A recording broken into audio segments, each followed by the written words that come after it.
What happened? Well, according to interviews that I've seen that 𝐸ⁱ has done since then, at that time, he was in a really bad place. He was feeling lonely. There were some social factors that would have acted as triggers. This included his mother being quite unwell. He was paying child support for 3 different children, although he had restraining orders against seeing 2 of them. So I'm sure this all contributed. I'm sure this would have made him feel a bit kind of bitter and twisted and angry about this lack of access. Crucially, he'd been using a whole range of drugs heavily, and he was falling into a depression, and he's actually admitted that he was trying to kind of self-medicate by using more drugs, which is actually quite common, particularly in a certain strata of men who believe that admitting to having poor mental health is in itself a sign of weakness. So 𝐸ⁱ went to this party in North Hollywood, and he didn't really know many people there apart from the mates he went with. Also, in other interviews, he mentioned that he hadn't slept properly for days. So as I said, he took a range of drugs. He took PCP, he took meth,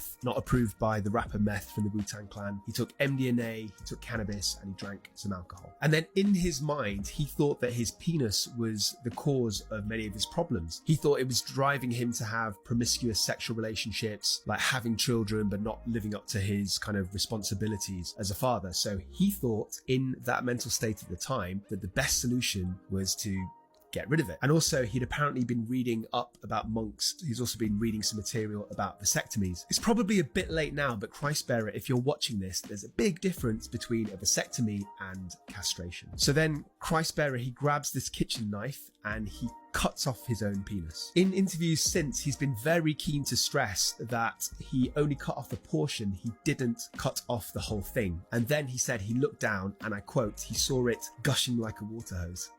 And then he believed that he was going to die, so he jumped off a second floor balcony. And apparently he was quite lucky that he landed on the grass because he was only inches away from landing on concrete.